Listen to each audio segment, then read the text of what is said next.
Prosseguindo com o nosso primeiro painel do webinar pré-G20 do Integridade ESG, que analisa as propostas diretamente vinculadas ao capital privado, vamos agora falar de um tema que é essencial para a agenda ESG global, que é a transição energética.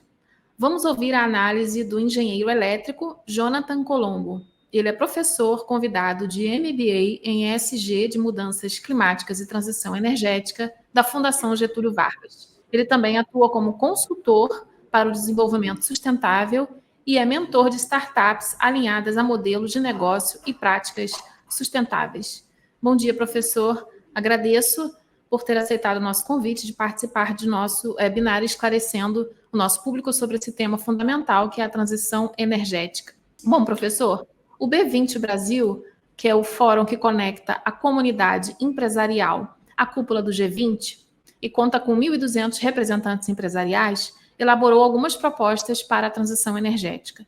Entre essas propostas está a recomendação de elaborar políticas, regulações e incentivos com o objetivo de triplicar a capacidade energética renovável até 2030, expandindo a infraestrutura das redes e acelerando a eletrificação. O objetivo dessa recomendação é tornar mais rápido o desenvolvimento e o uso de soluções renováveis de energia. Gostaria de perguntar ao senhor, professor, diante da sua experiência na área de renováveis, o senhor acredita que essa proposta é viável em nível global? Aproveito para perguntar, para pedir para o senhor citar alguns incentivos e possíveis políticas que poderiam viabilizar essa proposta, na sua opinião. Ótimo, Cinti, muito obrigado pelo convite e pela pergunta. Eu só queria contextualizar, porque esse é realmente um tema muito complexo, então eu vou fazer uma pequena contextualização desse processo para a gente poder chegar na análise que eu considero, já antecipando minha resposta, que é viável e não é viável ao mesmo tempo, e eu vou contextualizar isso dessa minha visão, tanto positiva quanto negativa do ponto. O primeiro ponto que a gente tem que considerar é que a proposta do B20, na verdade, é um reflexo da urgência que a gente tem e do cenário global atual complexo. E quando a gente fala dessa proposta, ela é interessante porque ela tem 3 pilares. Um que é triplicar a capacidade de energia renovável, expandir as redes e a eletrificação. Então, a gente tem esses 3 elementos que precisam andar de forma harmônica para que a gente possa, sim, ter o cumprimento do que a gente considera aí uma necessidade inevitável de avançarmos com o crescimento tanto da demanda, mas também com a disponibilização de energia sustentável e acessível para a população. E isso também está dentro, que nem você comentou, essa agenda faz parte de uma agenda maior de ESG, né, que tem o objetivo de alinhar 3 grandes pilares, que é o crescimento e desenvolvimento econômico, a justiça e a inclusão social e a sustentabilidade ambiental. Então, essa consideração de transição energética ela não pode estar descasada com a agenda ESG, ela tem que considerar esses 3 elementos. Isso reflete bastante também como essa política do B20 está dentro da política maior que eles estão discutindo. A edição do B20 desse ano ele teve o tema de crescimento inclusivo para um futuro sustentável. Então, a transição energética ela não pode estar descasada.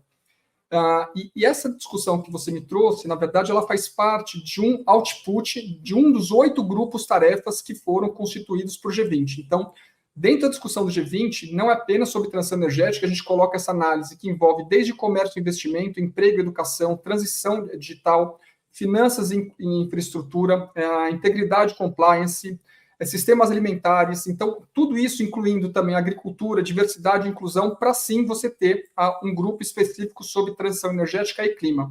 Então, a gente vê que a gente está falando de uma esfera totalmente interligada, onde uma influencia a outra, e é por isso que eu vou talvez mostrar que, por um lado, a proposta de triplicar é viável, mas numa outra a gente tem algumas considerações que são mais desafiadoras.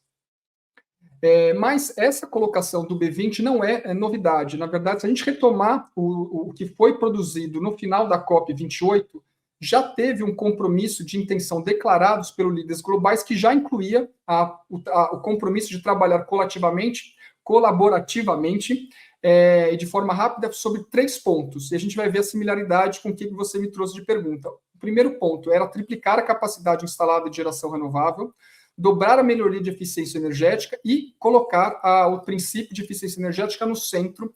Então, a gente vê que essa proposta do B20 volta a se falar com aquilo que já foi pactuado pelos líderes globais.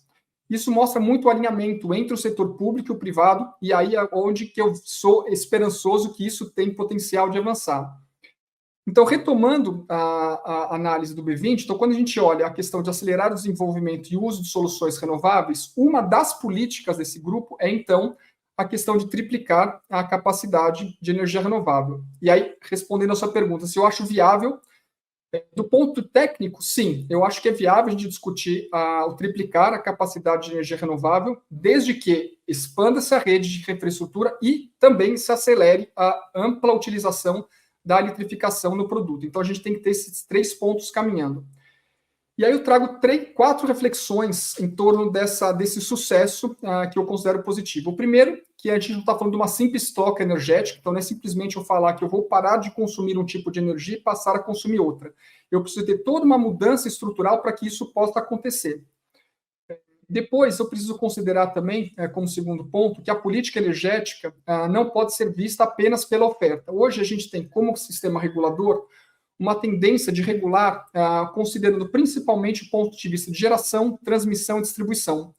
Mas o sistema elétrico, na verdade, ele funciona puxado pelo consumo. Então, se você não tiver um crescimento de consumo que é reflexo do desenvolvimento econômico, não adianta você triplicar a oferta, que é um pouco que a gente está vendo aqui no Brasil atualmente, onde você vê uma restrição de produção de energia renovável, porque você não tem uma capacidade ou de escoar essa energia próxima ao consumo, ou você não tem um consumo que está ali demandando essa energia. Então, de novo, é possível triplicar desde que eu evolua no meu processo de eletrificação.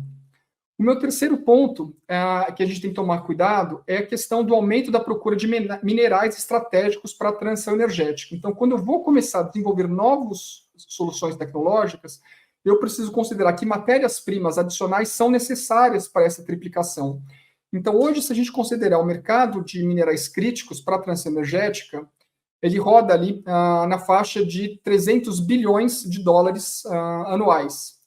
E a expectativa é que até 2030 esse mercado cresça 3 vezes.